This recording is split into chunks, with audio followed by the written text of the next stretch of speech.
Баршаңызға қайырлы күн достар. Бүгін сіздермен начинкасына ешқандай су және де сұйықпай қоспасаңыздар да сочный, өте дәмді болып шығатын, қамырына ешқандай жұмыртқа қосылмайтын өте дәмді ұйғыр мантысының рецептісімен бөлісетін боламын. Мінекей Видеоны достар, міндетті біздер түрде жылы соңына дейін суымыздың үстіне қараңыздар. жақсылап тұзымызды салып, оны қасықтың көмегімен барлығын тұзымыз ерігенше араластырып алатын боламыз. Міндетті түрде тұзымыз еруі керек.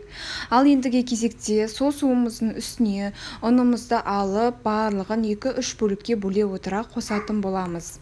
Міндетті түрде 2-3 бөлікке бөле отыра қосыңыздар. Сол кезде сіздердің қамырларыңыз өте жұмсақ және де послушный болып шығады.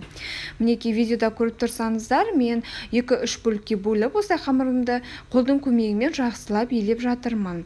Ендігі кезекте екінші бөлігін қосамын қамырдың, содан соң тағы да жақсылап қолдың көмегімен жұмсақ қамырды елейтін боламын. Мен сіздерге барлық керекті ингредиенттерді мөлшерімен описаниеге жазып қалдыратын боламын. Сол жерден көріп жасасаңыздар болады. Ал ендігі кезекте біздер столымыздың үстіне аздаған ұнымызды сеуіп, біздің қамырымызды әрі-бері қайтарып, ең қандыратын боламыз. Міндетті түрде осылай жасаңыздар. Қатты басып, қамырларыңызды қатты етіп басыңыздар, сол кезде біздің мантымыз жақсы болып шығады. Мінекей достар, нәтижесінде осындай өте жұмсақ қамыр пайда болды. Шамамен 15 минутқа тынықтырып қоятын боламыз. Бетін жауып, осылай ыдысқа салып қойыңыздар. Ендігі кезекте біздер начинкасын дайындайтын боламыз. Начинкасына бізге тартылған ет, пияз және де картоп қажет болады. Және де оның дәміне қарай бұрыш, тұз қажет болады. Сіздер дәмдеуіштер қоссаңыздар да болады, мен ешқандай дәмдеуіштер қоспадым. Ендігі кезекте біздер барлығын осылай қолдың көмегімен араластыратын боламыз. Ең алдымен осылай қолдың көмегімен жаймен ақырындап араластырамыз. Ал содан соң барлығы араласқаннан кейін оның үстінен осылай қолдың көмегімен ақырындап басып жібереміз. Және де осылай екі қолдың көмегімен сығып жіберсеңіздер болады. Өйткені ол біздің пиязымыздың суы шығып, сочный болуына септігін тигізетін болады. Видеода көріп тұрсаңыздар, осылай мыжғылап, үстіне қатты етіп басып жіберіңіздер. Ендігі кезекте оны шамамен 15 минутқа қойып қоямыз, суы шығуы керек.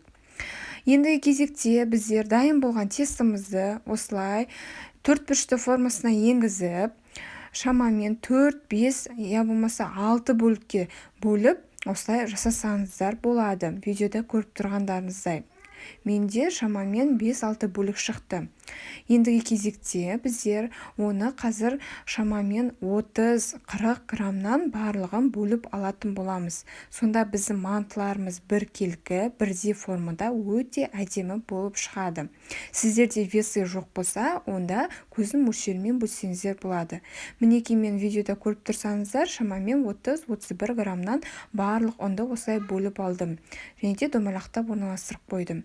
Ендігі кезекте біздер ұнымызды көптеп сеуіп, осылай домалақ формасында қамырымызды жіп-жіңішке етіп жайып алдым. Видеода көріп тұрсаңыздар, мінекей осылай барлығын сопақша формада жақсылап жіп-жіңішке етіп осылай жайып алдым. Ұнды көбірек себіңіздер, сол кезде біздің мантымыз жақсы формаға енетін болады. Осылай мінекей көріп тұрғандарыңыздай жұп-жұқа етіп сопақша формасында жайып алдым. Содан соң оның үстіне біздің начинкамызды салып, осы жерді мұқият қарап алыңыздар. Қалай түю керектігін ең бірінші бас жағын осылай қатты етіп бір-біріне біріктіріп алатын боламыз. Мінекей видеода көріп тұрсаңыздар. Содан соң бірінші, екінші жағын бір-біріне қайтарып осылай түйетін боламыз. Видеода көріп тұрғандарыңыздай өте оңай болып шығады. Бірінші басында шықпауы мүмкін, содан соң қолдарын жаттығып, екінші, үшінші мәрте осылай әдемі болып шығады. Көріп тұрғандарыңыздай видеода түсінікті деп ойлаймын. Барлығы осылай жақсылап барлығын бірінен соң бірі қайтарып жасайтын боламыз. Нәтижесінде осындай өте әдемі манты шығады. Содан соң мантымызды майлап, мантоваркамызды каждый мантының үсті майлап, осылай пісіріп алсаңыздар болады. 1 сағаттың шамасында пісіп шығады. Осылай біздің мантымыз сочный, бір-біріне жабыспайды, өте дәмді болып шығады. Жасап көріңіздер міндетті.